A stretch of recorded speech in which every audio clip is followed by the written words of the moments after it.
صوت بيرتي. هادئة جدا.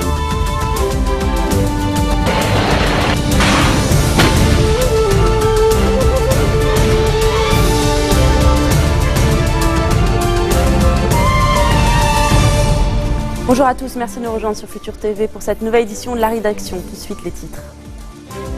Le Mont-Liban vote à son tour pour ce deuxième round des municipales. La mobilisation oscille entre 31 et presque 50% de participation, d'après les chiffres dévoilés par le ministère de l'Intérieur.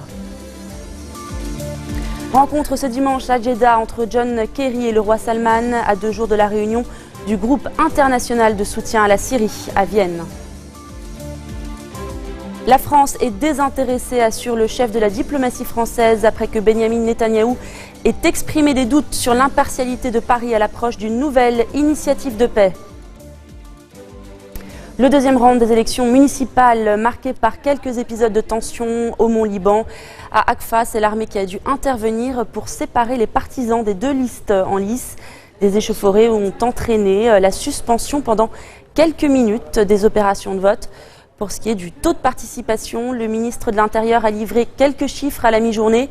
40% à Jbeil, 31,2% dans le Méten, 35% au Chouf, 40,8% au Kessérouane, 30% à Aley et 29% à Babda. Le paysage est dominé quant à lui par les partis traditionnels chrétiens et des notables locaux. Le ministre de l'Intérieur a par ailleurs déclaré qu'au moins 20 000 policiers ont été déployés dans le pays. Avec nous pour en parler, l'avocat Ziad Baroud, ancien ministre de l'Intérieur. Monsieur le ministre, bonjour. Bonjour. Alors, vous avez personnellement déclaré tout à l'heure que vous voterez blanc, ce qui n'a pas toujours été très bien compris, je crois, par les Libanais aujourd'hui. Écoutez, c'est très simple. J'ai voté blanc dans mon village natal. Je n'ai pas voté blanc en politique. J'ai voté blanc parce que je suis à égale distance des deux candidats, des deux groupes de candidats dans mon village natal. Les deux sont très proches de moi et j'ai considéré que je ne pouvais pas être partisan de l'un ou de l'autre groupe. C'est la raison pour laquelle j'ai voté blanc. J'ai exercé mon droit et mon devoir. Voilà, tout simplement. Blanc, oui, tout à fait. Merci pour ces éclaircissements. Alors, la semaine dernière, beaucoup d'irrégularités ont été mentionnées lors des élections à Beyrouth et dans la Bekaa. Les choses sont-elles, selon vous, mieux organisées ce week-end? Oui, c'est clair. Certaines irrégularités ont été déjà notées lors de la première, le dernier dimanche, le premier dimanche des élections. Aujourd'hui, nous avons senti que les choses ont été plutôt réglées dans le bon sens. Et le ministère de l'Intérieur a déjà déployé beaucoup d'efforts, logistiquement, sécuritairement, et les choses vont dans le bon sens. Alors, contrairement à ce qu'on pouvait craindre, il n'y a pas eu non plus d'incident sécuritaire durant ce scrutin depuis le week-end dernier. Pour vous, la dernière excuse pour ne pas tenir les législatives a donc été levée et les conditions sont réunies aujourd'hui. Tout à fait. C'est pas que pour moi. Moi, je fais une lecture très objective de la décision du Conseil constitutionnel du 28 novembre 2014.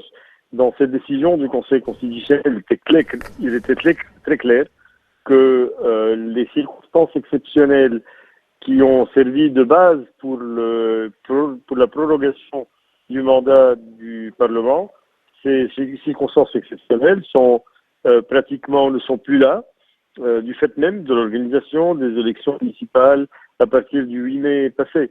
Et à partir de là, je crois que si on fait application de la décision du Conseil constitutionnel, on ne peut qu'organiser les élections législatives le plus tôt possible. Alors, est-il réaliste de penser que ces élections législatives auront lieu dans les mois qui viennent? Écoutez, je crois que objectivement oui, constitutionnellement oui, légalement oui, mais sur le plan politique, rien n'est sûr. Je ne suis pas sûr. D'ailleurs, le président du Conseil du Parlement lui-même, le président de la Chambre, a déclaré vouloir ou souhaiter que ces élections aient lieu. Mais nous savons très bien que pour que ces élections aient lieu, il faut une décision gouvernementale, il faut une décision concertée entre les partis concernés pour que ces élections puissent avoir lieu. Et cette décision gouvernementale, il y a un consensus aujourd'hui? On arrive vers un consensus ou on en est encore loin? Je ne sais pas. J'espère que toutes les forces politiques vont aller vers l'application de la décision du Conseil constitutionnel stricto sensu, sans aucune autre considération. Merci beaucoup, Monsieur le Ministre. C'est moi. Rencontre ce dimanche à Jeddah entre John Kerry et le roi Salman. Le monarque saoudien et le secrétaire d'État américain ont discuté des réunions internationales prévues cette semaine à Vienne. La première, lundi, est consacrée à la Libye, tandis que mardi, John Kerry réunira le groupe international de soutien à la Syrie avec le chef de la diplomatie russe, Sergueï Lavrov. En Irak, 11 personnes au moins ont été tuées et 21 blessées dans un attentat de l'organisation État islamique. Attaque perpétrée contre une usine de gaz au nord de Bagdad. C'est la troisième fois en une semaine que les djihadistes lancent une attaque contre ces quartiers de la capitale irakienne. Au Venezuela, Nicolás Maduro accuse la bourgeoisie de saboter le pays. Restez des nôtres, on se retrouve après la pause.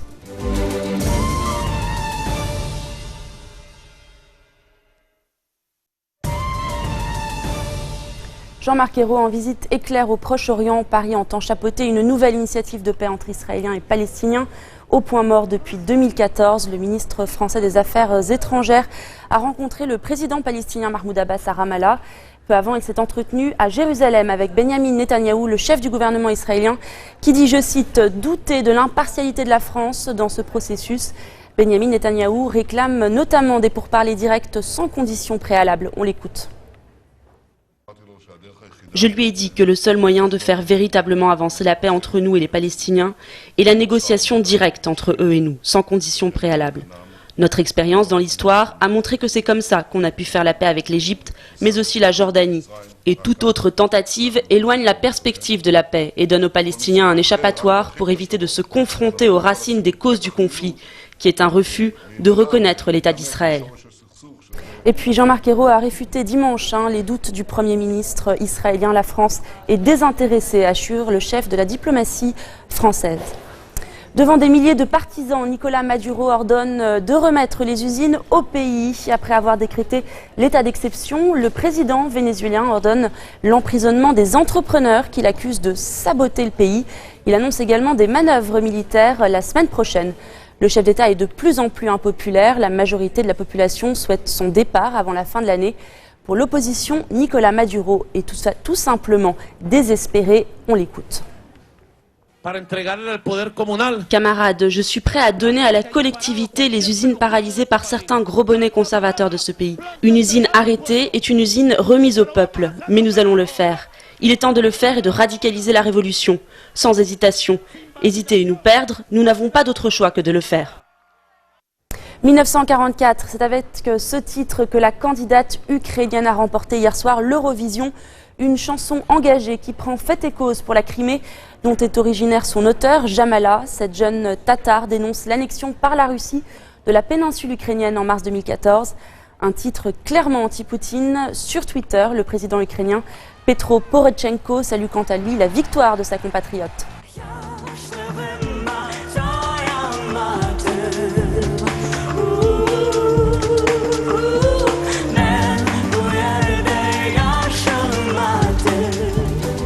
Et c'est la fin de cette édition, tout de suite le rappel des titres. Le Mont-Liban vote à son tour pour ce deuxième round des municipales. La mobilisation aussi entre 31 et presque 50% de participation d'après les chiffres dévoilés par le ministère de l'Intérieur. Rencontre ce dimanche à Jeddah entre John Kerry et le roi Salman à 2 jours de la réunion du groupe international de soutien à la Syrie à Vienne.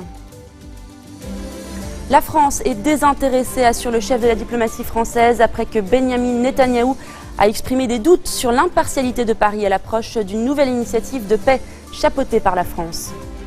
Merci de votre attention. Retrouvez-nous tous les jours à 16h40, heure de Beyrouth. Très bonne fin de week-end.